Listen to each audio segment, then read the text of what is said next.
ॐ अज्ञानतिमिरान्धस्य ज्ञानाञ्जनशलाकया चक्षुरुन्मिलितं येन तस्मै श्रीगुरवे नमः। नमः ॐ विष्णुपादाय कृष्णप्रेष्ठाय भूतले श्रीमते भक्तिवेदान्तस्वामिन्निति नामिने। नमस्ते तारस्वते देवे गौरवाणी प्रचारिणे निर्विशेषा शून्यवाद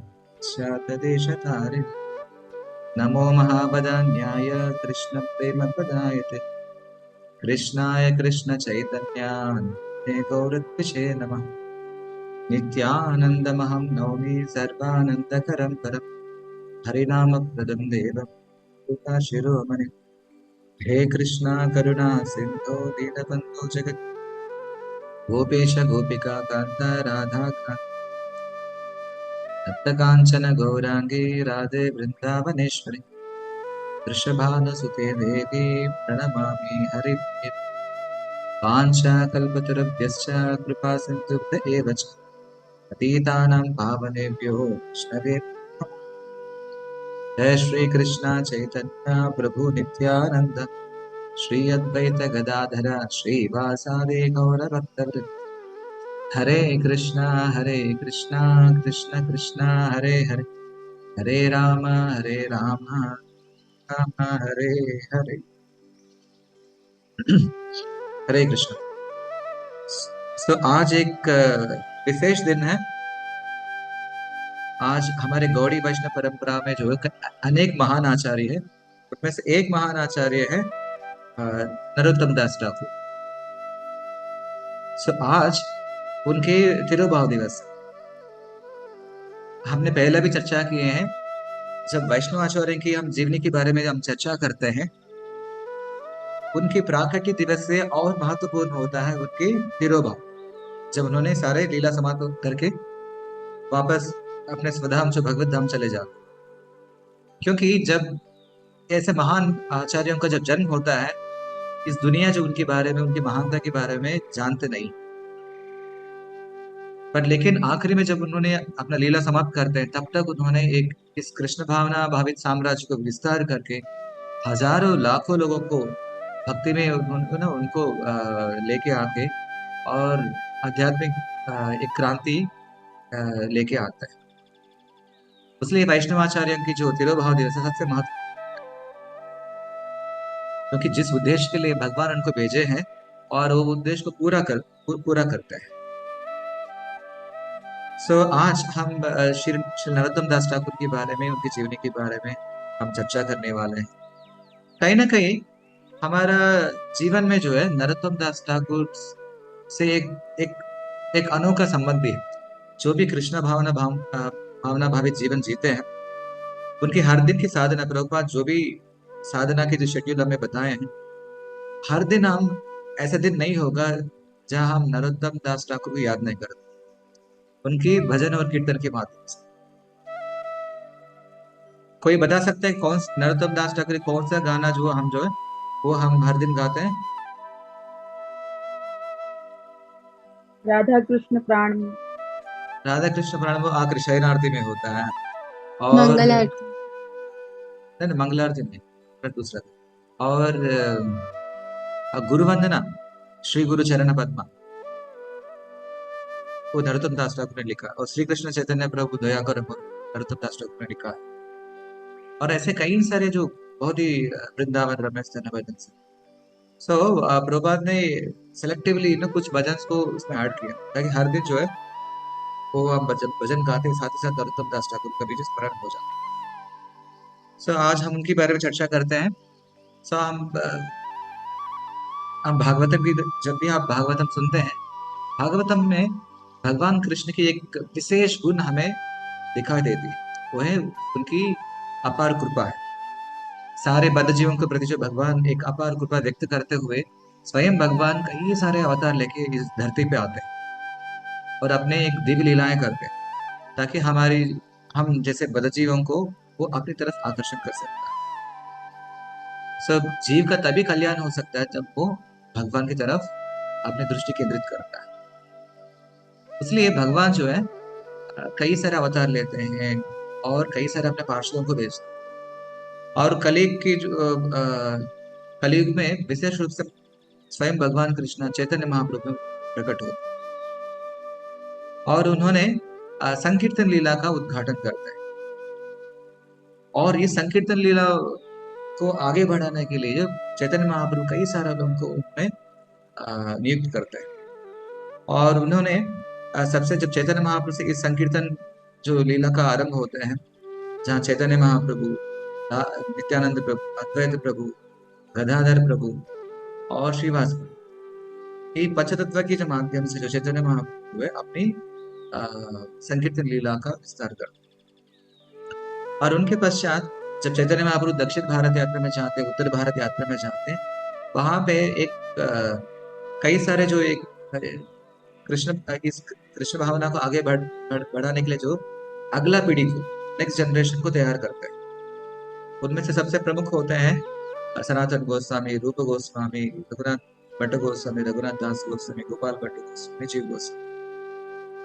सो इस प्रचार का जो जिम्मेदारी पूरी तरफ से जो चैतन्य महाप्रभु इनको सौंप देते हैं। और इनके इनके पश्चात और सेकंड जनरेशन जो आचार्य आते हैं, उस श्रेणी में आते हैं नरोत्तम दास ठाकुर, श्रीनिवास आचार्य और श्यामानंद। सो चैतन्य महाप्रभु षड गोस्वामी को प्रेरणा देते हैं प्रचार को आगे बढ़ाने के लिए। और उनके पश्चात ये तो कहते हैं त्रया, जो तीन आचार्य जो होते हैं, नरोत्तम दास ठाकुर, श्रीनिवास आचार्य, श्यामानंद और षड गोस्वामी के जो पश्चात, तो इन्होंने पूरे जो गौड़ी वैष्णव परंपराओं को इन्होंने आगे बढ़ाने के लिए बहुत प्रयास कर।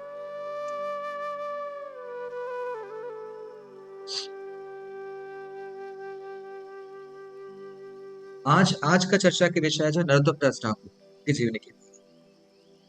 सो आज हम चर्चा करने वाले हैं उनकी जन्म के पूर्व ही किस प्रकार चैतन्य महाप्रभु उनकी एक प्रेडिक्शन कर भविष्य में ऐसे एक व्यक्ति यहाँ पे अवतार ले, और उनकी बाल्यावस्था की लीलाएं, और किस प्रकार उन्होंने घर छोड़ के वृंदावन जाते हैं, फिर वहाँ किस प्रकार उन्होंने दीक्षा लेते हैं, और किस प्रकार उन्होंने फिर कुछ समय वृंदावन में रहने के बाद, कुछ वर्ष वहां रहने के बाद, फिर वापस एक कार्य के लिए फिर वापस बंगाल आते हैं और झारखंड आते हैं। और फिर वहां से फिर उन्होंने ईस्ट बंगाल जो आजकल की जो बांग्लादेश में जाते हैं, किस प्रकार उन्होंने वहां पे सबसे पहली बार गौर पूर्णिमा जो फेस्टिवल का आयोजन करते हैं, किस प्रकार उन्होंने एक चैतन्य महाप्रभु और गौर विष्णुप्रिय का जो विग्रह को उन्होंने प्रकट करवाते हैं, और वहां से किस प्रकार इस कृष्ण भावना को आगे बढ़ाते हैं, फिर आखिरी में उनकी जो अंत्य लीलाएं, इन सारी चीजों के बारे में हम जो बहुत संक्षिप्त से वर्णन करते हैं।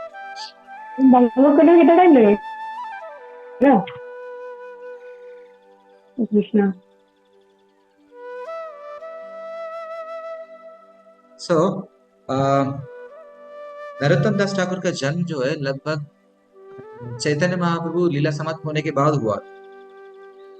जब चैतन्य महाप्रभु संन्यास लेने के बाद एक समय पे सारे अपने पार्षदों के साथ, नित्यानंद प्रभु, अद्वैत सबके साथ जो उन्होंने पद्मा नदी के पास जाते हैं। तो पद्मा नदी जो है आजकल बांग्लादेश में रहता है।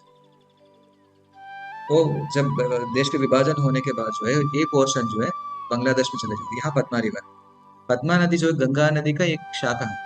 जब गंगा नदी जब बांग्लादेश में प्रवेश करते हैं, उनका नाम पद्मा में बदल जाता है। और उसी पद्मा जो नदी के तीर में जो है एक खेतुरी गांव रहता है। खेतुरी गांव एक गांवों का समूह है, और वहां पे उस गांव सारे वहां पे सबसे बड़ा जमींदार राजा हुआ करते थे कृष्णानंद दत्ता। सो कृष्णानंद दत्ता वास्तव में कायस्थ कुल के हैं, कायस्थ कुल के प्रमुख हैं, और उन्होंने नवाब की जो अंडर पे इस पूरा जो इलाका का वही राजा हुआ करते थे। और राजा होने के नाते उनके पास सारे भोग ऐश्वर्य भी हैं, लेकिन कई वर्षों तक संतान प्राप्त नहीं हुआ था। उन्होंने फिर भगवान की आराधना की, और कई वर्षों के बाद जो है उनको नरोत्तम दास ठाकुर का जन्म। और हम या जब चैतन्य महाप्रभु जी इस पद्मा नदी के तट पे जाते हैं और अचानक चैतन्य महाप्रभु कृष्ण प्रेम की भक्ति से ना वो एकदम उन्मत्त हो जाते हैं और अचानक पद्मा नदी का जो प्रवाह भी बढ़ जाता है और महाप्रभु एकदम भाव स्थिति में आ जाते हैं। और वो भाव स्थिति में आने के बाद जो है जोर जोर से नरोत्तम नरोत्तम नरोत्तम जैसे कहते हैं, जोर जोर से चिल्लाना शुरू कर। सारे भक्त लोग सोचते हैं कि नरोत्तम, हमारे ग्रुप में तो कोई नरोत्तम नाम से कोई भी भक्त नहीं है। फिर महाप्रभु से पूछते हैं तो महाप्रभु कहते हैं कि भविष्य में ऐसे एक भक्त आएंगे नरोत्तम, उन्होंने हमारा जो भक्ति का प्रचार को जो आगे बढ़ने वाला, आगे बढ़ाने वाला है।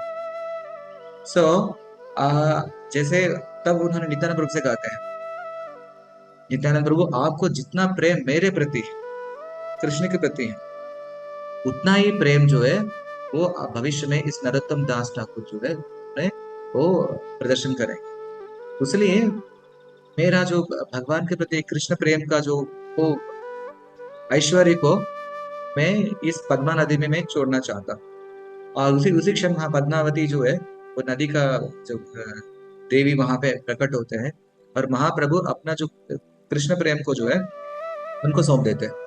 फिर चैतन्य महाप्रभु कहते हैं कि भविष्य में एक नरोत्तम नाम से एक युवक आएंगे, आप उनको इस कृष्ण प्रेम का जो है खजाना जो उनको देना है। फिर पद्मावती देवी कहते हैं कि महाप्रभु हम कैसे पहचानेंगे, वो युवक तो कई सारे लोग आएंगे।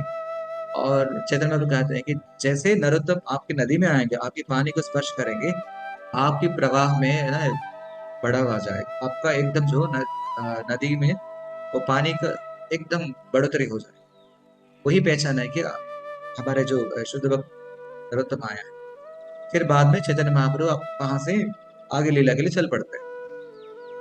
और कुछ वर्षों के बाद चैतन्य महाप्रभु जिस प्रकार की भविष्यवाणी किए थे उसी प्रकार नरोत्तम दास ठाकुर के जन्म होते हैं। राजा कृष्णानंदा और उनकी माता नारायणी देवी के परिवार में उनको जन्म होता है। और जब शिशु का जन्म होने के बाद उन्होंने नामकरण संस्कार करवा, तब वो ज्योतिष ने बोलता है कि अब उन्होंने इनका जातक के अनुसार इनको एक नाम जो सबसे सूटेबल होता है उस नाम है नरोत्तम। नर उत्तम, सारे मनुष्यों में सबसे उत्तम मनुष्य नरोत्तम। फिर उनको नरोत्तम दास नामकरण करते हैं और नामकरण के बाद जो है कुछ समय के बाद उनको अन्नप्राशन किया जाता है। पहली बार जो उनको अन्न खिलाते और सब लोग प्रयास कर रहे हैं उनको अन्न खिलाने के लिए, लेकिन नरोत्तम जो छोटी नरोत्तम जो अपना मुंह नहीं खोल रहे। हमने कई बार प्रयास करते जब बच्चे नहीं खाना चाहते हैं तो बिल्कुल अपना मुंह नहीं खोलते और सब लोग प्रयास कर रहे हैं उनके मुंह में जो वो अन्न रखने के लिए, लेकिन वो अपना मुंह कहीं नहीं खोल पा रहे। हम दिखाते ना छोटा, हम कभी छोटे बच्चों के साथ हम कुछ खिलाने के लिए हम बहुत प्रयास करते और लेकिन हर प्रयास के बावजूद भी जो नरोत्तम दास ठाकुर उन्होंने कुछ भी ग्रहण नहीं किया। तब वहां पे बगल में एक कृष्ण जी का मंदिर का एक पंडित जी वहां आते हैं जो भगवान को चढ़ा वाला प्रसाद लेके आते हैं। और फिर वो पंडित जी कहते हैं कि राजा आप मुझे प्रयास करने दीजिए। फिर वो अपने भगवान को जो चढ़ाया वाला जो अन्न को लेके आते हैं, जैसे वो उनके पास लेके आते हैं छोटी सी नरोत्तम दास ठाकुर, वो पहचान लेता है, अपना मुंह खोल देता है और सबसे पहले उनको भगवान की प्रसादी खिलाया जाता है। सो इससे ये प्रमाणित होता है कि जो नरोत्तम दास ठाकुर जैसे महान जो आचार्य लोग थे, बचपन से ही जो उनके भविष्य में कैसे रहेंगे वो पूरा वो लोग बता रहे हैं। सब लोग हर्षित हो जाते हैं कि बचपन से जो है इतना हमारे परिवार में एक अच्छे भक्त का जन्म हुआ है। फिर जैसे नरोत्तम दास ठाकुर में और ज्योतिष और एक बात कहता है, राजा इनकी भविष्यवाणी के अनुसार जो है एक महान राजा बन सकता है, नहीं तो एक महान सन्यासी भी बन सकता है। और इनमें इनको किसी भी कारण से पद्मा नदी के पास नहीं लेके जाना। यदि वहां जाने के बाद जो इनकी जीवन थोड़ा बदल जाता है, थोड़ा आपत्ति है। फिर उस समय से कभी भी उनको पद्मा नदी के पास नहीं लेके जाते हैं, हमेशा महल में रहते हैं। जब उनको 5 साल की जो आयु आ जाते हैं, जनरली क्या सब स्कूल जाते हैं, गुरुकुल जाते हैं, क्योंकि वो राजा है इसलिए अपने महल का अंदर ही एक गुरुकुल बना देते हैं और टीचर को वहीं बुला लेते हैं। और छोटे नरोत्तम जो है हर प्रकार से निपुण, हर सब्जेक्ट को बहुत जल्दी पढ़ लेता है, जल्दी याद कर लेता है और सबसे बुद्धिमान है, तेज शिशु। क्योंकि साधारण रूप से जब भी आचार्यों का जन्म होते हैं वो ऐसे एक्स्ट्रॉर्डनरी क्वालिटीज एग्जिबिट करता है। और ऐसे समय चलता रहा। और 5 साल आए होने के बाद जो है, जनरली अभी हम जब नवरात्रि के समय पे सब लोग पैदल में डोंगरगढ़ जाते हैं, ठीक उसी प्रकार जब उस समय पे पूरा बंगाल से जब भी रथ यात्रा होता है जगन्नाथपुरी का, वहां से लोग जो अलग अलग सामूहिक रूप से ग्रुप बन के जो है बंगाल से लेके जगन्नाथपुरी तक चलते हैं। जब भी जाते हैं वो लोग कीर्तन करते हैं, हरि बोल कीर्तन करते हैं। जब नरोत्तम दास ठाकुर को देखते हैं उनके मन में बहुत आनंद आता है। सब लोग कीर्तन कर रहे हैं और जगन्नाथ जी का नाम ले रहे हैं, चल रहे हैं, हरे कृष्ण कीर्तन कर रहे हैं। और उनको उनसे मिलने के लिए इच्छा भी हो, लेकिन उनका रेस्ट्रिक्शन है कि वो महल से कहीं बाहर नहीं जा सकते। कुछ समय के बाद जो है, थोड़ा बड़ा होने के बाद जो है, एक लगभग 7-8 साल होने के बाद जो है, उनको कभी कभी शाम के समय पे जो ना तो सिपाहियों के साथ जो वो बाहर जाने की अनुमति देते हैं। आसपास कुछ मंदिर होते हैं। फिर जब वहां पे जब नरोत्तम दास जब मंदिर जाना होता है, वहां पे उस मंदिर में एक कृष्णदास बाबा जी रहता है। वो चैतन्य महाप्रभु की जो फॉलोवर है और सारे गौड़ी सिद्धांत को अच्छी तरह समझता है। फिर उनसे परिचय होते हैं और कहीं ना कहीं उनको कृष्णदास बाबा जी के प्रति एक बहुत ज्यादा आसक्ति होता है। हर दिन जाना, शाम के समय पे उन्हें उनसे मिलना और बात करना। और उनकी द्वारा ही चैतन्य महाप्रभु के बारे में सारे चैतन्य महाप्रभु सारे लीलाएं कहानी रूप में सुनते हैं। और हर दिन 5 बजे पहले अपना होमवर्क कर देता है और प्रतीक्षा करता है कि कब हम जाएंगे वो कृष्णदास बाबा जी से मिलेंगे। और जब उनसे अच्छा वार्तालाप होते हैं और हर बार जो चैतन्य महाप्रभु के बारे में कई सारी लीला सुनते हैं। और ऐसे कई और कुछ समय चलता है। कुछ समय बीतने के बाद जो है उनके पिताजी नोटिस करता है कि हर दिन शाम को हर दिन और बच्चा तैयार होके चले जाता है कि हमें मंदिर जाना है। तब उनसे पूछते हैं, अरे मंदिर में ऐसा चीज क्या है वो हर दिन इतना उत्साह के साथ मंदिर जाता है? तब वो कहते हैं कि नहीं नहीं, वहां पे एक बाबा जी है, कृष्णदास बाबा जी, उनसे मिलते हैं, उनसे भी चर्चा करते हैं। फिर वो उनके पिताजी जो कृष्णानंद कहते हैं कि जो हमारा वो राजा के पुत्र है वो बाहर क्यों जाए, एक काम करिए वो कृष्णदास बाबा जी को हमारा महल में बुला लीजिए, जो भी चर्चा है उनको महल में करने दीजिए। और इस प्रकार हर दिन जो कृष्णदास बाबा जी आते थे, उनको गौरंग महाप्रभु की लीलाएं सुनाते थे, नित्यानंद की लीलाएं सुनाते थे। और भगवान के बारे में जब लीला सुनते हैं, धीरे धीरे जो है अपने अंदर जो है वो भगवान के प्रति जो जो भाव और आसक्ति जो और अ, मजबूत होता है। से कृष्ण की लीला इतना मधुर होते हैं, भले आप कृष्ण को देखा भी नहीं, लेकिन उनकी लीला को सुनने के द्वारा धीरे धीरे उनके प्रति आकर्षण बढ़ता है। ठीक उसी तरह जब चैतन्य महाप्रभु वही कृष्णा महाप्रभु रूप में आते हैं, महाप्रभु लीला भी उतना दिव्य होते हैं कि जो व्यक्ति हमेशा सुनते हैं उनके प्रति आकर्षित होता है। और अभी नरोत्तम दास जी को हर दिन ऐसे हो रहे हैं कि वो अपनी लीला का स्मरण होता है। जैसे मान लीजिए एक दिन में कृष्ण ने एक बहुत बड़ा फीस 56 भोग लगवाया और इतना सारे वेराइटीज है। फिर नरोत्तम दास ठाकुर कहते हैं कि पिताजी आप इतना, मेरा सिर्फ पेट तो इतना छोटा है, आप इतना क्यों 56 भोग खिलवा रहे हैं? आपको पता है जब रघुनाथ दास गोस्वामी जब वृंदावन में रहते थे, बस उन्होंने बस इतनी ही मात्रा से बस एक गिलास दही पीते थे, उसमें पूरे दिन चलते थे। और ऐसे जब भी कुछ बोलना चाहते हैं वो गोस्वामी की कहानियां या चैतन्य महाप्रभु कहानियां गाते थे। कहीं ना कहीं कृष्णानंद के मन में ये विचार आता था कि हमारा बच्चा कहीं ना कहीं जो है इस रास्ते में चला जाएगा, इसलिए उनको स्ट्रिक्टली उनको गार्डिंग करता है। पर लेकिन जो ऑलरेडी महाप्रभु के बारे में जो वो आकर्षण जो ऑलरेडी बढ़ चुका है, वो दिन दिन वृद्धि होता ही रहा। और ऐसे समय चलने के बाद जो लगभग उन्होंने 12 साल आयु तक कहा गया।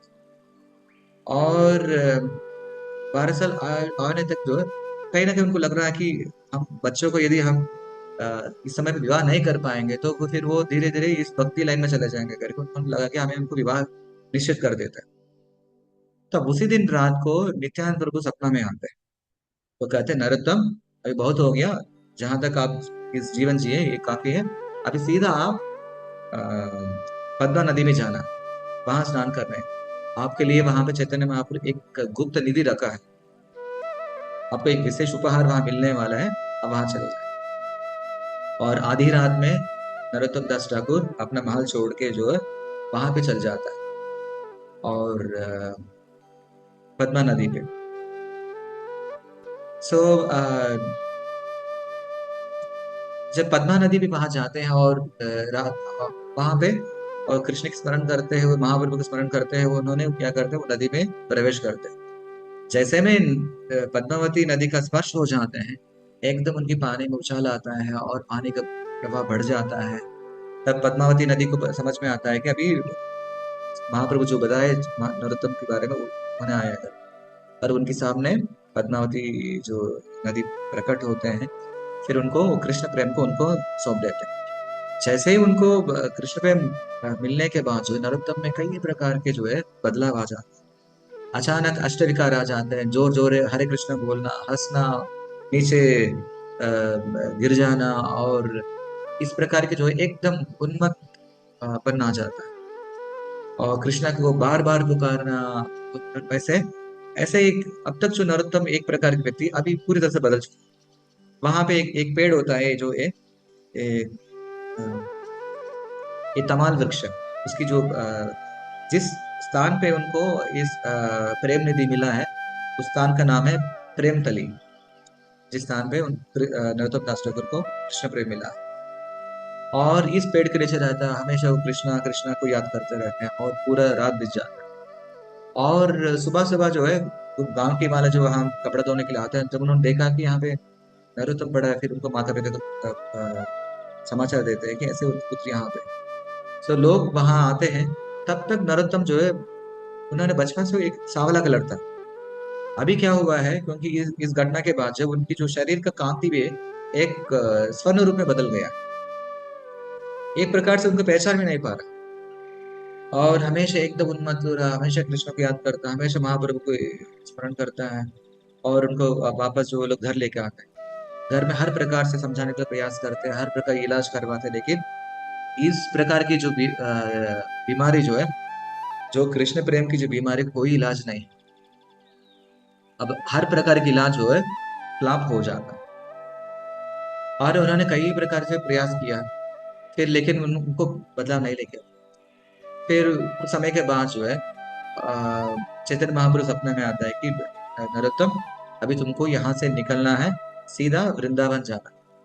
वृंदावन में वहां पे मेरे जो शिष्य है, वहां पे जो सारे गोस्वामी है, उनसे जीव गोस्वामी भी है, वहां पे उनके पास जाना है। उनकी जो अध्ययन में रह के भक्ति के सारे जो शास्त्र सीखना चाहे, सारे सेवाएं करना चाहे, आप अभी वृंदावन निकल पड़ो। उसके बाद जो है और प्लानिंग करता है किस प्रकार, क्योंकि वो ऑलरेडी जानते हैं किस प्रकार सनातन गोस्वामी जेल से भागते हैं। वो सारे लीला सुन चुका, उसलिए उनको आइडिया आ जाता है कि किस प्रकार वहां से। और क्योंकि एक समय पे ऐसे होते हैं कि आ, आ, किसी कारण से नवाब, जब नवाब को पता चला कि कृष्णानंद का बेटा इस प्रकार की परिवर्तन हो गया, उनको एक बार देखना चाह रहा। फिर वो आदेश देते हैं कि कृष्णानंदा, आपके पुत्र को मेरे महल में एक बार लेके आना, एक बार देखना चाहता है कि जो भक्ति में परिवर्तन कैसे आता है। फिर उस चक्कर में जो है वो उनको महल से बाहर जाने के लिए अनुमति देता है। और बीच रास्ते में जो जंगल, जब जंगल बीच में जाते हैं, वहां से नरोत्तम दास ठाकुर वहां से एस्केप हो जाते हैं और वृंदावन की तरफ दौड़ना शुरू करते हैं। क्योंकि उनको लगता है कहीं ना कहीं यदि हम इस बार पकड़ा जाए, तो जिस प्रकार सनातन गोस्वामी ने लगातार दौड़ते दौड़ते हुए वृंदावन की तरफ गए हैं, वैसे ही लगातार 15 दिन तक जो है, दिन रात बिना खाए बिना पिए, वो केवल वृंदावन पहुंचने के लिए वो अपना दौड़ना शुरू करते हैं। और कुछ समय के बाद जो है उन्होंने ऐसे एक स्थान में पहुंचता है, वहां पे वो बेहोश हो जाता है। क्योंकि खाया नहीं पिया नहीं, जो है उनको एक प्रकार से जो है ना, पता नहीं वो कहाँ भी आ रहे। कुछ समय तो ना कोई गूगल था और कोई गाइडिंग सिस्टम था, तो इसलिए उन्होंने बहुत प्रयासों के बाद वहां पे पहुंच जाता है और बेहोश हो जाता है। और जैसे उनका थोड़ा बहुत उनको स्मृति याद आता है, तब बाह्य चेतना आता है। तब हाँ, चैतन्य महाप्रभु एक छोटी सी बाल बाल रूप में आता है।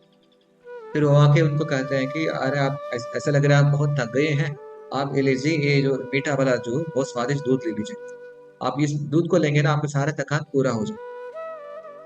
फिर जैसे वो बालक देखता देखता है, फिर वो बेहोश हो जाता है।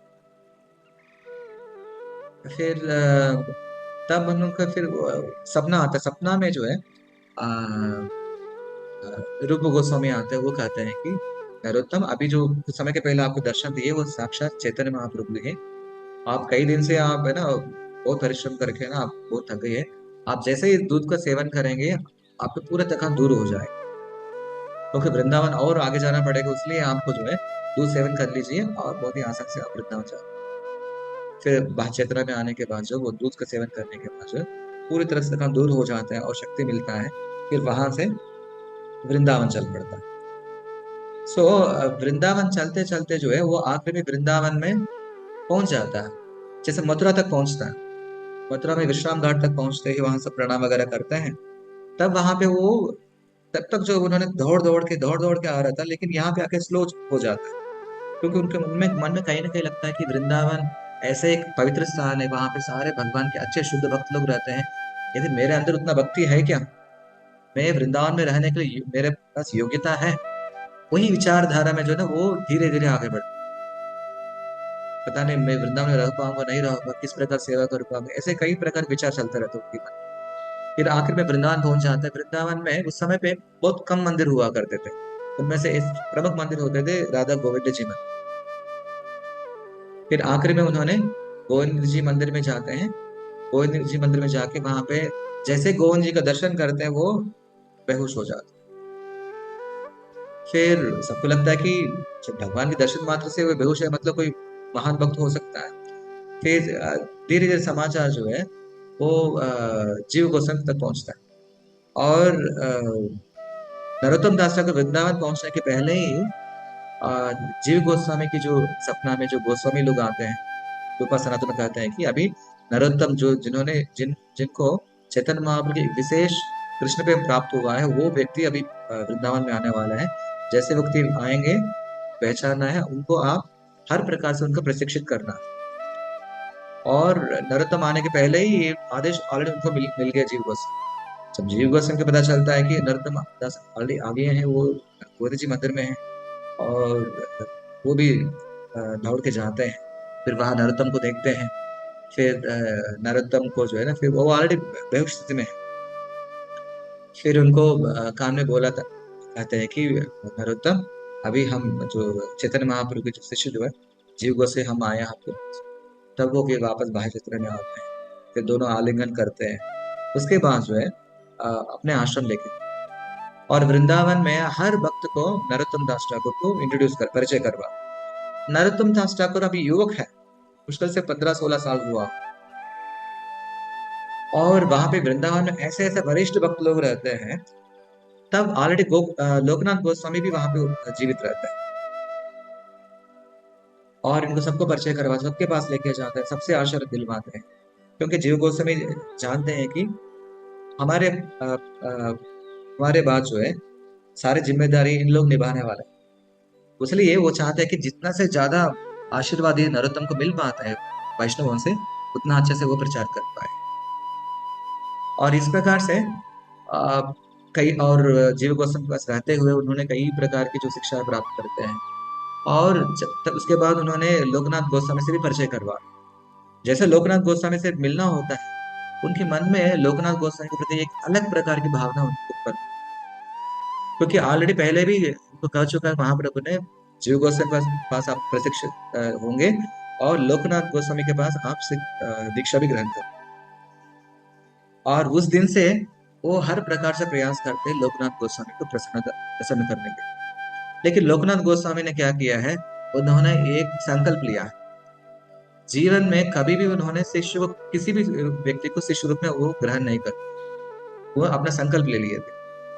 इसके कारण से जो है उन्होंने जब अपने नरोत्तम दास ठाकुर अपने विचार को व्यक्त करते हैं, इच्छा को प्रकट करते हैं कि हम आपसे दीक्षा ग्रहण करना चाह रहे हैं, लेकिन लोकनाथ गोस्वामी को तिरस्कार कर दे, नहीं हमने संकल्प लिया आपको दीक्षा नहीं दे पाए।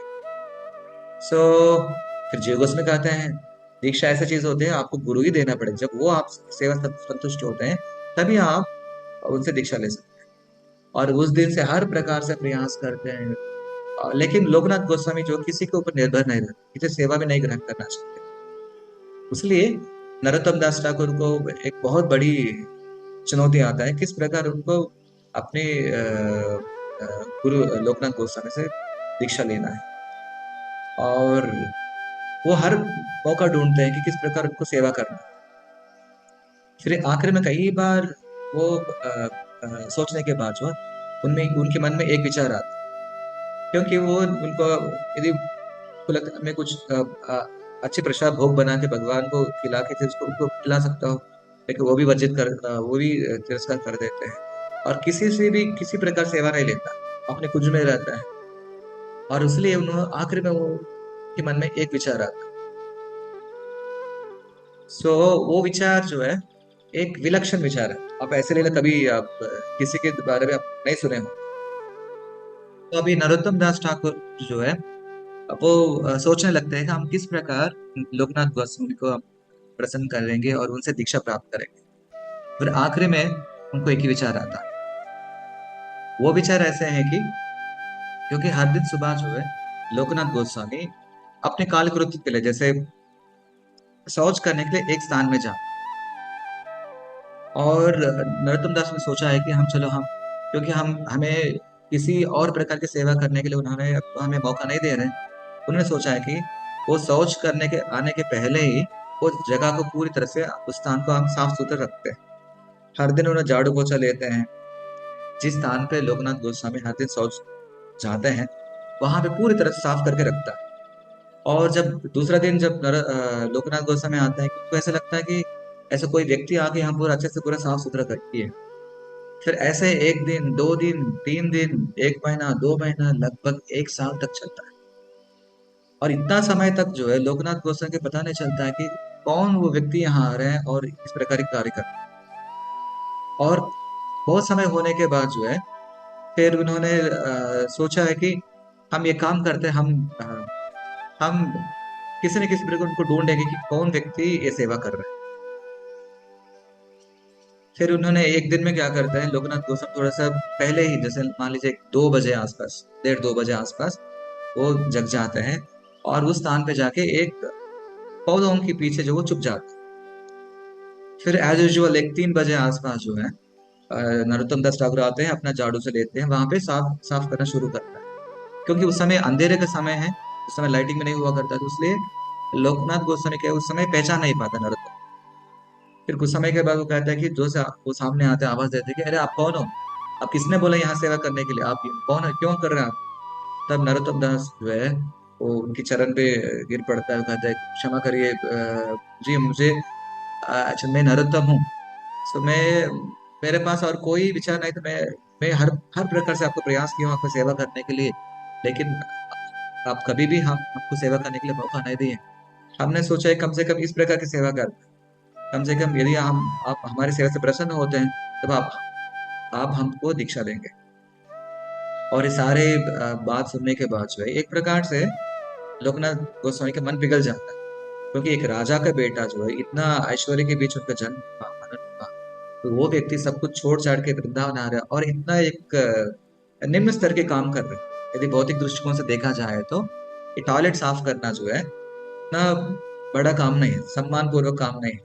पर लेकिन उनको प्रसन्न करने के लिए जो है नरोत्तम दास ठाकुर ऐसे कार्य कर रहे हैं कि एक साल तक जो पूरा शौच साफ कर, और फिर भी जो उनको बाह्य रूप से उनको डांटते हैं, तुम क्या सोच रहे हो, तुम ऐसे ऐसे सेवा करने से मुझे आप प्रसन्न कर पाओगे, नहीं नहीं, मैं देखता हूँ ना, वो थोड़ा उनको डांटते हैं, फिर वो चले जाते हैं। और उसी दिन रात को लोकनाथ गोस्वामी की सपना में चैतन्य महाप्रभु आते हैं, और यहाँ पे चैतन्य महाप्रभु लोकनाथ गोस्वामी को वार्निंग देते हैं, अरे लोकनाथ तुम क्या सोच रहे हो, अपने आप को बहुत महान भक्त समझ रहे हो, तुमको घमंड है अपने भक्ति के प्रति। वो बेचारे नरोत्तम दास ठाकुर जो भले ही वो आयु में कम उम्र वाले, लेकिन इतना श्रद्धा के साथ जो है आपको सेवा कर रहे हैं, बट लेकिन आपको कोई दया नहीं आता है क्या। मैं आपको आदेश देता हूँ उनको दीक्षा देना, अपना संकल्प को जो है आप कोने में छोड़, नदी में छोड़ दी, और नरोत्तम दास ठाकुर को आपको दीक्षा देना ही। उसके बाद जो है दूसरे दिन नरोत्तम को बुलाते, कहते हैं, तब तक नरोत्तम जो है ये उदास हो जाते हैं, क्योंकि हर प्रकार से वो विफल हो चुका है उनको संतुष्ट करने के। लेकिन दूसरे दिन जो है नरोत्तम दास को बुलाते, कहते हैं कि मैं आप हम आपको दीक्षा देंगे। फिर नरोत्तम दास ठाकुर बहुत हर्षित हो जाते हैं, फिर वो दौड़ के जीव गोस्वामी के पास जाते हैं और कहते हैं कि जो गुरु जी मेरा सारे तपस्या समाप्त हो चुका, आखिर में लोकनाथ गोस्वामी ने जो मुझे दीक्षा देने के लिए अनुमति दे दिया। और जीव गोस्वामी बहुत बड़ा एक त्योहार मना देता है, बहुत बड़ा आयोजन करवाता है, सारे वैष्णव को बुलाता है और वहाँ पे हवन का आयोजन करवाता है। आखिरी में लोकनाथ गोस्वामी आते हैं, हवन के बाद उनको दीक्षा प्रदान करता है। और दीक्षा देने के बाद एक बात कहते हैं, क्योंकि मेरे पास उतना समय नहीं कि आपको शिक्षा देने के लिए, क्योंकि आप इतना जिद्दी है इसलिए आपको दीक्षा दे दिया हूँ और महाप्रभु का आदेश भी था, पर लेकिन आपकी पूरी शिक्षा जो है आपका जीव गोस्वामी आपको ख्याल रखें। अब जैसे वो कहेंगे आप उनकी मार्गदर्शन में रहिए। फिर लोकनाथ गोस्वामी अपना भजन के लिए चले जाते हैं। फिर उस समय से जीव गोस्वामी संरक्षण में रहते हैं, हर प्रकार के शास्त्रों की बात समझते हैं। और नरोत्तम जो इतना अच्छे व्यक्ति है कि वो, आप कोई भी व्यक्ति कुछ भी काम बोलने दे वो कभी नकारते नहीं। जो भी काम बोलते हैं, सब कोई भी बोलते हैं, वो सब कुछ काम करने को तैयार है। इसलिए सबके लिए, सारे ब्रजवासियों के लिए बहुत प्रिय हो गए थे नरोत्तम। हर व्यक्ति के मुंह में जो है नरोत्तम नरोत्तम नरोत्तम, यही नाम, नरोत्तम नाम जो है एक, it has become common household name. So इतना प्रीत है सबके लिए। फिर वहां पे जीव गोस्वामी जो है एक महत्वपूर्ण जिम्मेदारी निभाते थे, क्योंकि रूप सनातन गोस्वामी सब जाने के बाद जो है अभी पूरी जिम्मेदारी उनके ऊपर आ गए थे। और उनको मंदिर भी बनवाना है और उनको देख रेख भी करना चाहिए, प्रचार भी करना चाहिए, ग्रंथ भी लिखना चाहिए, और ग्रंथ का अनुवाद भी करना चाहिए। क्योंकि जब चैतन्य महाप्रभु नित्यानंद प्रभु सबका लीला समाप्त होने के बाद जो बंगाल की प्रचार जो है उतना अच्छा नहीं चल रहा था, इसलिए उन्होंने जाह्नवी माता जो नित्यानंद प्रभु की जो धर्मपत्नी है, उन्होंने एक चिट्ठी लिखा था, जीव गोस्वामी बंगाल का परिस्थिति उतना अच्छा नहीं है, इसलिए यहाँ पे चैतन्य महाप्रभु शिक्षाओं को प्रचार करने के लिए आप सारे ग्रंथ जो गोस्वामी ने जिन्होंने लिखा है वो सारे ग्रंथों को बंगाली में अनुवाद करके यहाँ पे भेजिए। और यहाँ पे कुछ ऐसे भक्तों को भेजिए ताकि वो लोग यहाँ रहते हुए यहाँ प्रचार कर सकें। इसलिए उन्होंने चैतन्य महाप्रभु की लीलाओं को और गोस्वामी की जो सारे किताबों को बंगाल में भी अनुवाद किए थे, बंगाली में। फिर उन्होंने एक एक रूप विश्वविद्यालय जो नाम से, मतलब एक यूनिवर्सिटी भी चलाता था। उसमें सारे जो भविष्य के लिए प्रचारक लोगों को वहां प्रशिक्षण दिया जाता। और उनमें से जीव गोस्वामी नरोत्तम दास ठाकुर जाए एडमिट कर। और जैसे नरोत्तम दास वहां जाते हैं उस कलाशाला में, जो यूनिवर्सिटी में, वहां पे और एक दो अच्छे मित्र लोगों से उनसे परिचय होता। एक नाम है श्रीनिवास आचार्य, दूसरा श्यामानंद पंडित। और यहाँ से उनकी तीनों के बीच में एक बहुत घनिष्ठ मित्रता आरंभ होती। तीनों साथ में रहते हैं, साथ में शास्त्र का चर्चा करते हैं, सब साथ में सेवा करते हैं। और जीव गोस्वामी के लिए इन तीनों सबसे प्रमुख शिष्य हैं। और इसके बाद जो है, और एक दिन सब, अभी सब अच्छा चल रहा है, वृंदावन में रह रहे हैं, सेवा कर रहे हैं, भक्तों की संगति में है, कृष्ण की लीलाओं को स्मरण कर रहे हैं, और जो है सभी हर प्रकार की एक इतना अनुकूल वातावरण। कभी कभी उन्होंने राधा गोकुल आनंद मंदिर में लोकनाथ गोस्वामी रहते थे, वहां पे जाते थे, उनकी सेवा करते थे। और एक बार उनको राधा जी सपना में आते हैं। श्री राधा सपना में आकर कहते हैं कि नरोत्तम, तुम वास्तव में तुम्हारे पूर्व जन्म में जो है एक चंपक मंजरी, और इसलिए आप क्या करते थे, अष्टसखियों में एक चंपकलता देवी है, वो हमारे लिए, राधा और कृष्ण के लिए एक विशेष खीर बनाते थे। और वो खीर बनाने के लिए जो आपका जो सेवा था वो दूध को उबालने वाला सेवा। सो हम चाहते हैं कि आप जब तक ब्रज में हैं, आप ये खीर दूध उबालने की सेवा, मानसिक सेवा करना है, ऐसे उनको आदेश मिलता है। फिर सपना होने के बाद फिर वो आपके ये सपना के बारे में वो लोकनाथ गोस्वामी कहते हैं। फिर गोस्वामी कहते हैं कि आप तो स्वयं राधा के आपकी जो सेवा दिया है ये तो बहुत अच्छा है, आप उस सेवा करिए। उसने हर दिन दोपहर के समय वो अपने मानसिक रूप से जो है ये सेवा करते थे, दूध लेके आना, दूध लेकर आना, दूध लेकर दूध गर्म करना, बहुत गाढ़ा बनाना। फिर ऐसे वो मानसिक रूप से वो सेवा करते थे। एक बार क्या हुआ है, जब मानसिक रूप से वो चूल्हा जलाया और लकड़ी का चूल्हा जलाया, दूध रखा है, और ऐसे कुछ कृष्ण के लिए स्मरण कर रहे हैं, तब तक जो दूध बहुत गाढ़ा हो गया और दूध पूरा नीचे गिरने वाला है। तब उन्होंने जनरली क्या है, सपना में क्या किया उन्होंने, उनके पास वो कपड़ा से वो बर्तन को पकड़ के फिर उनके नीचे रख, फिर वो भूल गए तो वो सीधा क्या किया है, दूध को बचाने के लिए जो है वो सीधा हाथ रखते हैं, हाथ से वो मटका को नीचे रखने का प्रयास करते। उस प्रयास में उनकी पूरा जो हाथ जल जाता, दोनों हाथ, दोनों उंगलियां जल जाती, दोनों के हाथ उंगलियां जो जल जाता। और जैसे वो सपना टूटता, वो देख रहे हैं कि वास्तव में उनकी जो जो दोनों हाथ की उंगली है जो जल गई है। फिर उनको लगता है कि थोड़ा लज्जा आ जाता है कि यदि कोई कोई किसी को पता चलता है कि ऐसे हुआ है, फिर वो मेरे बारे में क्या सोचेंगे, फिर वो अपने हाथों को पूरा वो कपड़ा से लपेट दें। लेकिन सब लोग पहचान नहीं लेता। इस प्रकार जब वो वृंदावन में थे, इस प्रकार मानसिक सेवा भी करते थे। फिर उसके बाद वो वहां से चिट्ठी आने के बाद, जब कुछ समय के बाद जब जीव गोस्वामी सारे वैष्णवों को बुलाता है, वहां पे कुछ अनाउंसमेंट करता है। अभी हमारा बीच जो है, क्योंकि अभी समय आ गया कि हमें प्रचार, इस कृष्ण भावना प्रचार को बंगाल में और उड़ीसा में बढ़ाना है। वो महाप्रभु की इच्छा है। उसमें आपसे 3 लोग जाए, 3 लोग ऐसे एक सबसे निपुण लोग वहां जाएंगे, इस कार्य को पूरा संपन्न करेंगे। सब लोग जोर से तालियां बजाते हैं, सब लोग हर्षित होते हैं, लेकिन किसी को पता नहीं वो 3 कौन है। और फिर जीव गोस्वामी जो वो 3 लोग हैं, उनका नाम करते हैं, नरोत्तम, श्रीनिवास और श्यामान। और सब लोग जोर जोर से तालियां बजा रहे हैं, बट लेकिन 3 छोड़ के, जिनका नाम पुकारा है, वो वो 3, नरोत्तम, श्रीनिवास, श्यामानंद छोड़ के बाकी सब लोग जो है, आ, बाकी सब लोग खुश हैं। क्योंकि इनके मन में यही विचार चल रहा है कि अभी हमको वृंदावन छोड़ना पड़ेगा, हम भविष्य में वृंदावन आएंगे नहीं, को कोई भरोसा नहीं। मन में बहुत एक प्रकार के दुख आ रहे हैं, क्योंकि अब सबको छोड़ जाना पड़ेगा, सारे भक्तों को छोड़ना पड़ता है। फिर एक प्रकार से उदास हो जा। तब जीव गोस्वामी को समझाते हैं किस प्रकार वृंदावन धाम में रह के सेवा करने से और महत्वपूर्ण होता है वृंदावन से बाहर, जहां महाप्रभु की जो प्रचार कर, उसमें महाप्रभु और ज्यादा प्रसन्न होते हैं। हम देखे भी है, इस प्रकार प्रभुपाद जी ने वृंदावन में संन्यास लेके वहां पे जीवन जी रहे थे, लेकिन अपने गुरु के आदेश के अनुसार जो है सारे सुविधाएं छोड़ के पाश्चात्य जगत जाता है, इतना सर संघर्ष करते हैं। अब देख रहे हैं ना, वहां पे जो हमारी परंपरा के जो ब्लड जो है, उसी परंपरा में आ रहा है। और वही परंपरा का जो लक्षण प्रभुपाद जी भी वो एग्जिबिट किए। फिर आखिरी में तीनों समझ लेते हैं, फिर वो जाने के लिए तैयार हो जाते। तब जीव गोस्वामी ने नरोत्तम दास को एक अलग नामकरण करते हैं कि आज से आप नरोत्तम दास ठाकुर नाम से जाना जाए। फिर श्रीनिवास को कहते हैं कि आप श्रीनिवास आचार्य नाम से जाना जाए। और श्यामानंद को अब श्यामानंद पंडित नाम से नाम जाए। और तीनों को एक 3-4 बैलगाड़ी भर के किताबें, वो कई सारे जो कपड़ा से लपेट के जो 10-15 सिक्योरिटी गार्ड्स के साथ उनको भेजा जाता है। फिर ये लोग फिर जब आते हैं, और भगवान जब चैतन्य चैतन्य महाप्रभु जब जब जंगलों में जब गुजरते हैं, किस प्रकार कीर्तन करते हैं, उस लीला का स्मरण करते हुए वो लोग आते रहते हैं।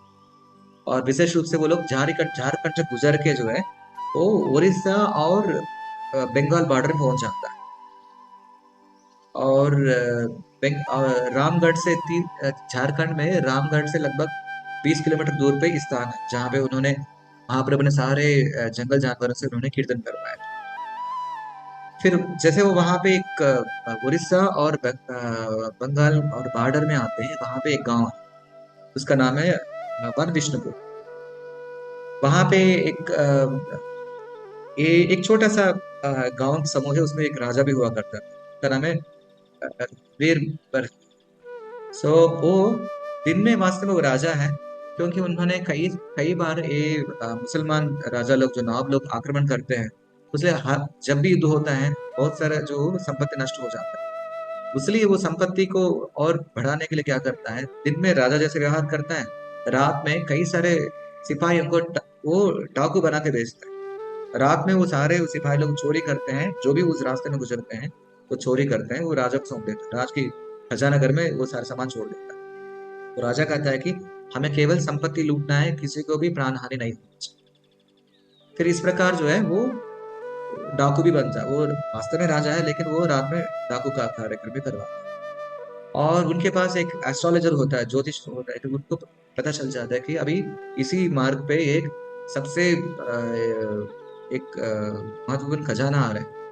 वो प्रेडिक्ट कर देता है कि अभी इस दिन पे इतना दूर पे वो बैलगाड़ी में वो खजाना आ रहा है। फिर अपना सिपाही को भेजता है, वो वहां तब तक जो वहाँ तीनों नरोत्तम दास ठाकुर, श्रीनिवास आचार्य, श्यामानंद पंडित, तीन वहां पे उस रात को इस गांव के आसपास विश्राम कर रहे होते हैं।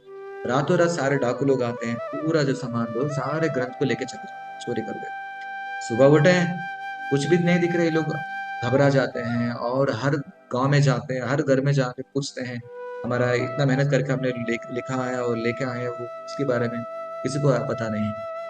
फिर सब लोग बहुत शोक करते हैं और समाचार जीव गोस्वामी के चिट्ठी लिख के भेजते हैं। जीव गोस्वामी एक बार एकदम शोकित हो जाता है। और उसके बाद जो है तब जीव गोस्वामी कहता है कि कहीं ना कहीं जो है कृष्णा कुछ लीला होगा, इसलिए जो है ऐसे ऐसे घटना घटी। फिर अपने आप को थोड़ा बहुत संभाल के जो है श्रीनिवास आचार्य कहते हैं कि नरोत्तम और श्यामानंद आप निकल पड़ जाओ, मैं यहाँ रहता हूँ। यहाँ से किसी न किसी प्रकार जो है ये खो गया वाला जो सारे शास्त्र में वापस ले। फिर वो और एक कहानी है, हम किस प्रकार उन्होंने सारे जो खोया वाला ग्रंथ को वापस लेकर आते हैं। हम कभी श्रीनिवास आचार्य की जीवनी के बारे में तब हम चर्चा करें। फिर यहाँ से नरोत्तम दास ठाकुर बंगाल की तरफ चले जाता है, श्यामानंद पंडित उड़ीसा की तरफ चले जाते हैं। और जब नरोत्तम दास ठाकुर जब जाते हैं, क्योंकि उन्होंने सीधा केतुरी गांव से सीधे वृंदावन चले गए, इसलिए उन्होंने सोचा है कि हम केतुरी गांव जाने के पहले हम क्या करेंगे, हम सब वृंदावन जाए, सॉरी नवदीप मायापुर जाएंगे, जहाँ चैतन्य महाप्रभु की लीला हुआ है, वहां पे सारे लीलाओं को दर्शन करेंगे, ताकि हम उनसे प्रेरणा ले सकता है। सीधे वो नवदीप जाता है, मायापुर जाते हैं, कई सारे भक्तों को मिलता है, सारे महाप्रभु की जो जीवित थे उस समय पे उन पार्षदों को मिलते हैं। फिर वहां से फिर जगन्नाथपुरी भी चल पड़ते हैं। जगन्नाथपुरी में जहां जहां महाप्रभु की लीला हुआ स्थान पे जाते हैं, वहां पे कुछ समय रहने के बाद फिर वापस वो खेतरी गांव पहुंचते हैं, जहाँ पे अपना जन्म स्थान है। तब तक जो है और वहां पे वास्तव में नरोत्तम दास ठाकुर राजा बनना था केतुरी का, बट लेकिन उन्होंने इस प्रकार वृंदावन आ गया था, इसलिए नरोत्तम दास ठाकुर के चाचा की जो लड़का जो है संतोष दत्ता, उन्होंने राजा बन गया था। लेकिन बचपन से ही जो संतोष दत्ता भी जो है उनके भाई के प्रति बहुत सम्मान रखते थे, वो भी कृष्ण भक्ति में आए। और जैसे ही नरोत्तम दास ठाकुर इतने वर्षों के बाद अपने गांव वापस आते हैं, सब लोग बहुत खुश हो जाते हैं, उनको स्वागत करते हैं। संतोष स्वयं जाके उनको स्वागत करते हैं, उनको रहने के सब प्यार की व्यवस्था करते हैं। तब वहां पे नरोत्तम दास ठाकुर जो जाहनी माता से मिलते हैं। जाहनी माता से कहते हैं कि क्योंकि जब जैसे चैतन्य महाप्रभु लीला समाप्त हुआ है, यहाँ पूरा प्रसाद को ठंडा हो गया, सारे भक्त लोग जो है किसी में कोई वो जोश नहीं है। सो नरोत्तम आप ऐसे एक कार्य करो ताकि सारे भक्त लोग जो एक साथ आए और फिर वापस जो वो जोश वापस आए। इसलिए अभी अ, जो संतोष दत्ता जो राजा भी उनके पक्ष में है। फिर वो कहते हैं कि हम यहाँ पे एक बहुत बड़ा एक फेस्टिवल का आयोजन करने के लिए हम सोच रहे हैं। वो फेस्टिवल है गौर पूर्णिमा फेस्टिवल। तब तक चैतन्य महाप्रभु का जो जन्म स्थान को गौर पूर्णिमा से कभी भी सेलिब्रेट नहीं किए थे। पहली बार जो केतरी गांव में नरोत्तम दास ठाकुर ने सेलिब्रेट कर होता है। और जब ऐसे प्लानिंग चल रही होता है, तब नरोत्तम दास ठाकुर एक गोपालपुर नाम एक गांव है, वहां पे जाने के समय पे क्या है, और चैतन्य महाप्रभु उनके सपने में आते कहते हैं कि नरोत्तम मैं कई वर्षों से यहाँ पढ़ा हूँ, मुझे यहाँ से लेके चलो। मैं यहाँ पे एक पुराना वाला जो राइस मिल पे पढ़ा हूँ। फिर वहां से वो जाते हैं, वो व्यापारी को पूछते हैं कि आपके राइस मिल के पास है ना एक भगवान की विग्रह है। वो राइस मिल व्यापारी कहते हैं कि नहीं नहीं, मेरे पास वो बहुत पुराना है, वहां पे कई सारे सांप हैं, आप नहीं जा पाए। फिर भी नरोत्तम दास वहां जाते हैं। तो जैसे वहां जाते हैं, फिर वो कई सारे भोराओं के जो चावल के भोराओं के बीच में जब बहुत सारे सांप निकल के आता है, फिर जैसे नरोत्तम दास जो आगे बढ़ता है, वो सारे सांप जो वहां से चले जाता है। फिर वहां नरोत्तम दास ठाकुर जो है इस बहुत सुंदर गौर विष्णु प्रिया का जो है वो विग्रह दोनों उनको मिलते हैं, और विग्रह सारे आभूषण के साथ वस्त्र के साथ रखा जाता है। ये वास्तव में जब चैतन्य महाप्रभु संन्यास लेने के पहले ही इस मूर्ति को प्रकट करवा के उनको देते हैं। उस कालक्रम में जो है वो वहां इस गोडाउन में आ जाता है। फिर अभी नरोत्तम दास ने सोचा है कि हम इस विग्रह के साथ साथ जो है और भी कुछ विग्रह बनवाएंगे और इनको हम अ, भव्य रूप से एक कार्यक्रम का आयोजन करें। और सारे समाचार भेजा जाता है बंगाल से, उड़ीसा से, वृंदावन से, सबको चिट्ठियां भेज, लेटर लिख देते हैं, इनविटेशन भेज देते हैं। और इतना भव्य आयोजन होता है, पूरा गांव जो है सजावट किया जाता है, हर घर में तोरण लगता है, और पंडाल लगता है, भोजन की प्रसादन की व्यवस्था, हर प्रकार से इतना भव्य व्यवस्थाएं होती। और कृष्णानंद भी बहुत पैसा खर्च करता है, अलग अलग मंदिर बनवाता है। और जब गौर पूर्णिमा के और 24 घंटे कीर्तन चल रहा है और गा, हर प्रकार से पूरी तरह से माहौल जो बदल गया। जो चाहने माता यही चाहता था ताकि सारे वैष्णव में और एक प्रकार के जाए। और इस प्रकार से सारे विग्रहों की जो सारे विधि विधान होता है, आदिवास होता है, फिर नेत्र से हर प्रकार से प्राण प्रतिष्ठा होने के बाद जो है लगातार कीर्तन चलता है। और इस गौर पूर्णिमा फेस्टिवल में जो हमेशा कीर्तन, हर जगह प्रसाद वितरण और नाचना गाना, कुछ समय के लिए पूरा वातावरण जो है बिल्कुल बदल गया। और इसी गौर पूर्णिमा में जो पहली बार जो नरोत्तम दास ठाकुर एक विशेष भजन गाते हैं। तब तक नरोत्तम दास ठाकुर एक बहुत बड़ा गायन जैसे किसी को कोई नहीं जानते थे। और अपनी भावनाओं के साथ जो है जब नरोत्तम दास ठाकुर ऐसे मधुर कीर्तन करता है, सारे भक्त लोग अभिभूत हो जाते हैं। जहां तक महाप्रभु स्वयं वहां पे प्रकट होना पड़ता है, क्योंकि उनका भक्ति, उस भक्ति भाव के कारण से जो है चैतन्य महाप्रभु सारे पार्षद वहां प्रकट हो जाते हैं उस त्योहार में। सब देख नहीं पाते हैं। और इस प्रकार जो दुनिया में सबसे पहली जो गौर पूर्णिमा जो जो कार्यक्रम जो है उन्होंने शुरू करवाया था केतरी गांव से। उसके बाद ही जो है सारे वैष्णव में पूछा। और इसी जब केतुरी में जब गौर पूर्णिमा चल रहा था, तब तक जो है श्रीनिवास आचार्य सारे किताब प्राप्त कर लिए, वापस भी वो केतुरी गांव आगे उनसे मिल लिया था। और श्रीनिवास आचार्य के शिष्य ही है, और उनका एक शिष्य होता है, वो है रामचंद्र कविराज। और रामचंद्र कविराज और नरोत्तम दास ठाकुर दोनों एक अच्छे अच्छे मित्र हो जाते हैं। आपने सुना भी होगा दर्शनार्थी सांग में, रामचंद्र संगा मगे नरोत्तम दास। सो रामचंद्र कविराज और नरोत्तम दास दोनों एक घनिष्ठ मित्र हैं। वो चाहते थे कि आजीवन वो साथ में रहे। फिर इस प्रकार से जो है कुछ समय के बाद जो रामचंद्र कविराज नरोत्तम दास ठाकुर फांसी रह जा। नरोत्तम दास ठाकुर ऐसे प्रचारक है कि ब्राह्मण को, क्षत्रियों को, वैश्यों को, शूद्रों को बिना कोई भेदभाव सबको भक्त बना देते हैं। क्योंकि उन्होंने कायस्थ परिवार से है, ब्राह्मण परिवार से नहीं है, लेकिन ब्राह्मण परिवार को वो दीक्षा देते। ये सारे जब वो ज्यादा प्रचार कर रहे थे, नेचुरली वहां के जो स्मार्ट ब्राह्मण जो कर्मकांडी वाले वो द्वेष भावना आ जाता उनमें। वो सारे किसी न किसी प्रकार इनको कुछ विघ्न डालते हैं और क्रिटिक्स होते हैं। और जब रामचंद्र कविराज और नरोत्तम दास ठाकुर एक स्थान पे जाते हैं, वहां पे एक ब्राह्मण के जो दो बालक, ऑलमोस्ट युवक ही मान लीजिए, उनको भले वो ब्राह्मण है लेकिन वो दोनों क्या है, वो बकरा का व्यापार करते हैं। उनके पिताजी व्यापार करता है। उनके पिताजी का नाम था शिवानंद, शिवानंद आचार्य। और तब नरोत्तम दास ठाकुर कहता है कि इनको आप किसी न किसी प्रकार को उद्धार करना है। और उनकी नजदीक में जाते हैं और नरोत्तम दास रामचंद्र कविराज ऐसे दोनों आपस में बात करते हैं। अरे अरे आप मतलब ऐसे कुछ वार्तालाप करते हैं। सर आपको पता है, क्योंकि जो भी व्यक्ति जो बकराओं को मारता है, कोई भी जानवर को बलि देता है, वास्तव में उनको अब भविष्य जीवन में बकरा बनना पड़ता है। और उनको जिस प्रकार वो लोग मांस खाते हैं, उसी प्रकार उनको भी खंड खंड किया जाता है, नरक में वो तेल में डुबाया जाता है, कई प्रकार की शिक्षा देना पड़ता है। फिर रामचंद्र कहते हैं अच्छा सही में ऐसे होता है क्या, मुझे विश्वास नहीं होता है। फिर वो शास्त्र प्रमाण देता है। और ये सारे वार्तालाप जो ये दोनों शिवानंद के जो उनकी बच्चे सुनते हैं कि मन परिवर्तन हो जाता है। फिर आके वो कहते हैं कि आप नरोत्तम जी, आप मुझे क्षमा करें, हमें बिना अनजाने बहुत पाप कर दिए हैं, हो सकता है हमें नरक जाना चाहिए, आप हमें बचा लीजिए। तब नरोत्तम ने उनको बहुत अच्छा भक्त बना देते हैं और दोनों घर छोड़ देते, वहीं से आश्रम ज्वाइन कर लेते। वही आ, फिर वही आश्रम ज्वाइन कर लेते हैं और फिर वहां पे सारे मुंडन करके ब्रह्मचारी बन जाते। और ये समाचार शिवानंद आचार्य को पता चलता है। शिवानंद आचार्य एक कट्टर स्मार्त ब्राह्मण। फिर वो उनके पास आता है, उनको डांटते हैं, फिर समझाता है, लेकिन वो सुनने के लिए तैयार नहीं। उन्होंने क्या करता है, बहुत ही बुद्धिमान और मेधावी ब्राह्मणों को भेजता है, जाओ मेरा पुत्रों को समझाओ। लेकिन भले ही कम समय में उनकी संगति हुआ नरोत्तम दास ठाकुर से, लेकिन फिलॉसफी इतना अच्छे से उनको रंग गया, वो सारे कर्मकांडी वालों को वो हर प्रकार से उनको परास्त कर देते।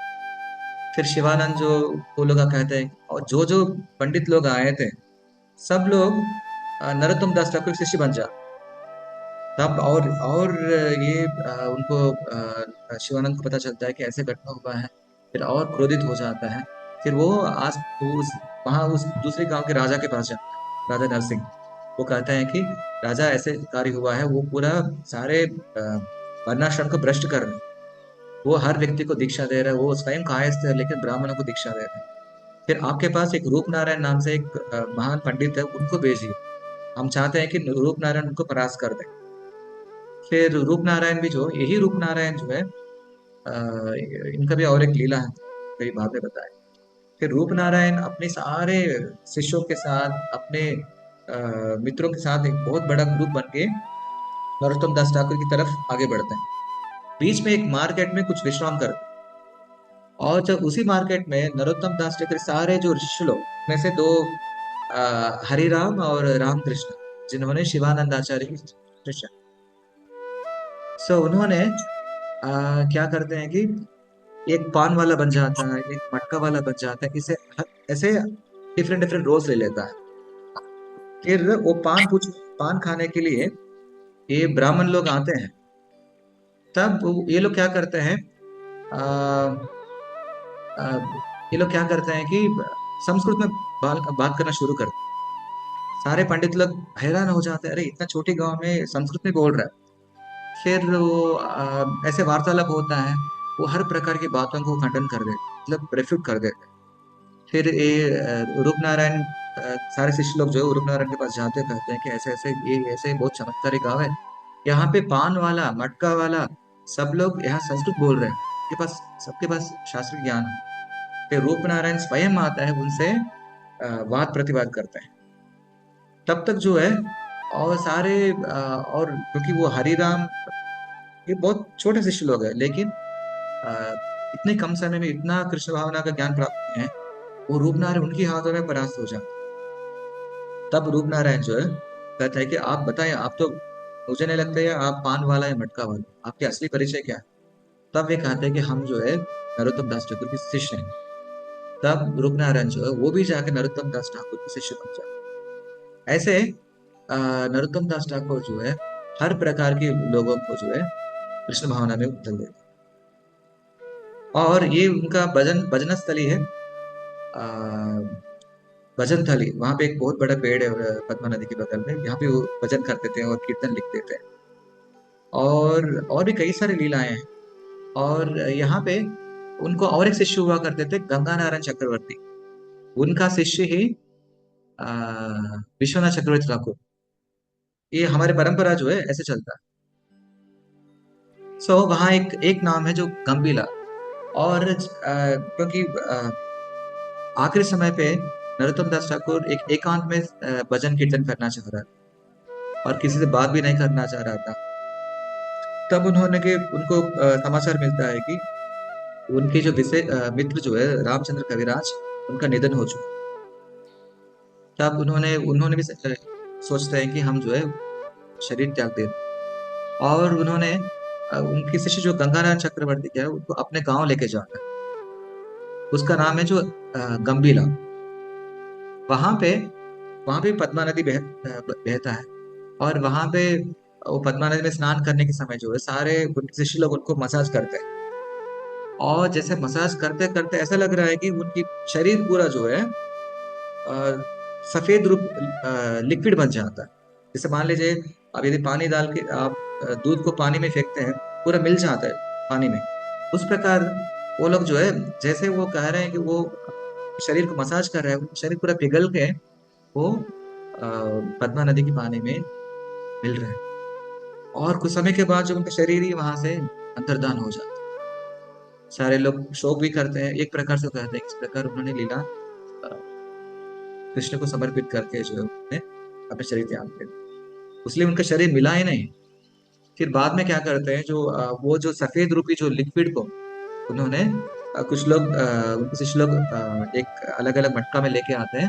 वो वृंदावन में लेके आते हैं। और वृंदावन में जहाँ पे लोकनाथ गोस्वामी की समाधि है, जो राधा गोकुलानंद मंदिर में, उस समाधि के मंदिर के बगल में ही एक ये मट जो सफेद जो पानी था उसको वहां पे दफना देते, वहां पे समाधि बना, क्योंकि वो अपने पूरा जीवन जो है लोकनाथ गोस्वामी को समर्पित कर तो गुरु जैसे माने थे। इसलिए उनकी चरण की उनकी समाधि के बगल में, लोकनाथ गोस्वामी समाधि के बगल में उनका नरोत्तम दास जी की समाधि है। आज भी जब वहां वृंदावन जाते हैं, राधा गोकुलानंद मंदिर के जो आवरण में ये समाधि मिल जाती है। और विश्वनाथ चक्र ठाकुर ने के बारे में एक अष्टकम भी लिखा है। वो हम उसमें एक पन्ना पढ़ेंगे।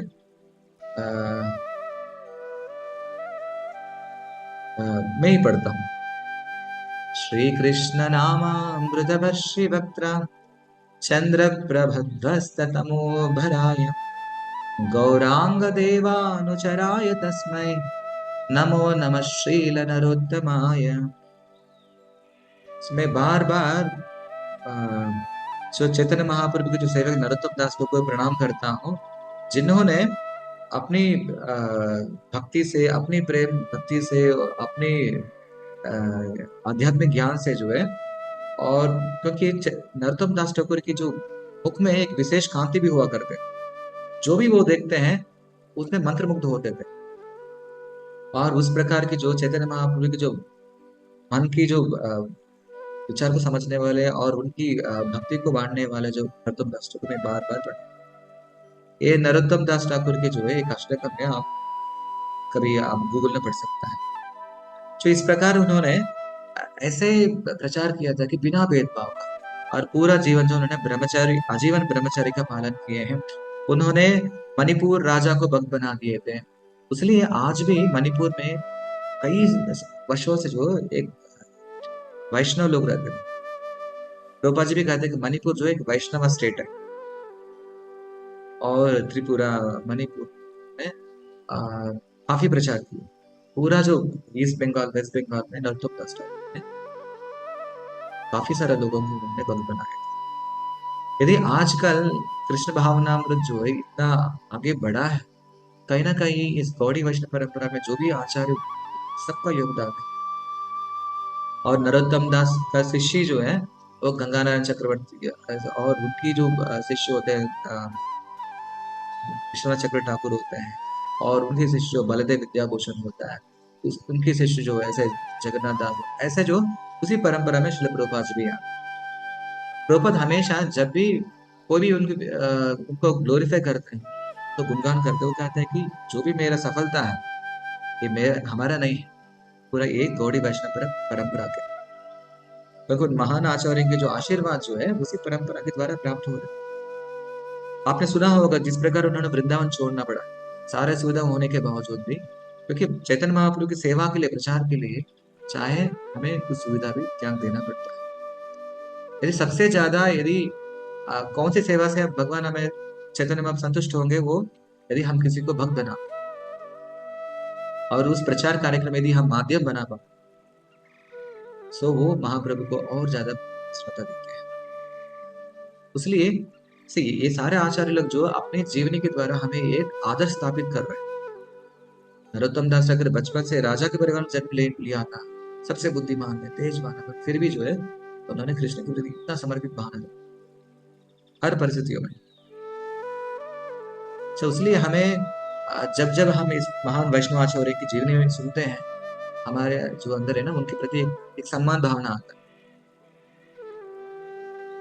तो इसलिए हम हर दिन हम जो गुरु पूजा में गाते गुरु वंदना, श्री गुरु चरणपद, ये जो भजन नरोत्तम दास ठाकुर ने अपने गुरु लोकनाथ गोस्वामी के लिए समर्पित किए थे। प्रभुपाद ने उसी गाना को जो है, उसी भजन को हमारे हर दिन जो साधना में वो ऐड कर दी।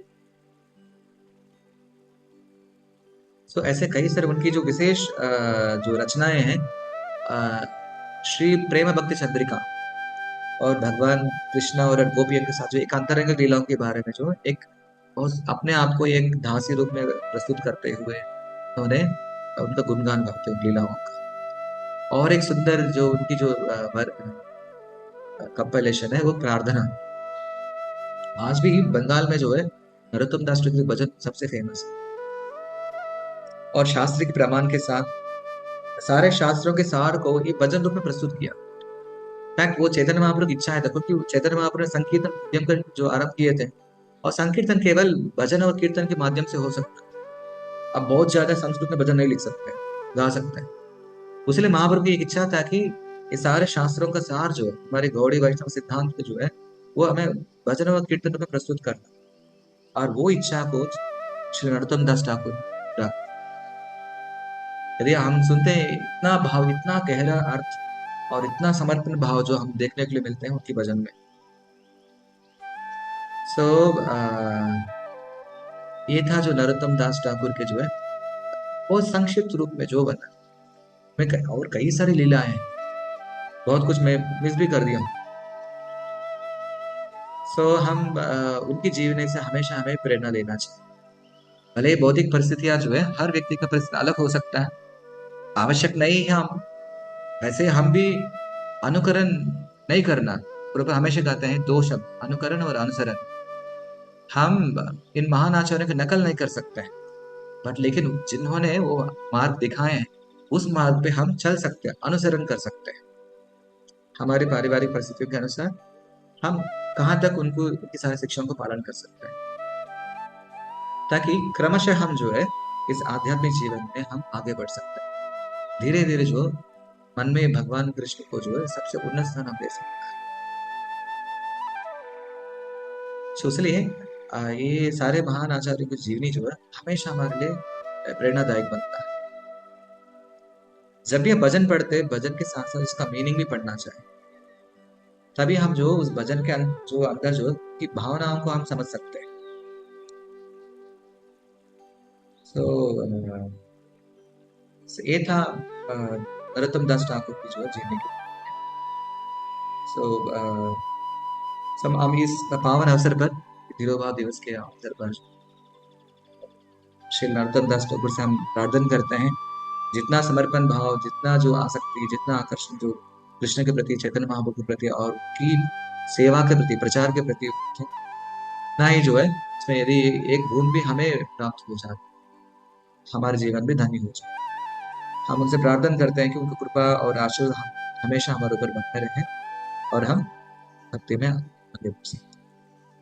ठीक है, यहाँ से हम समाप्त करते हैं। श्री नरोत्तम दास ठाकुर की जय, श्रील प्रभुपाद की जय।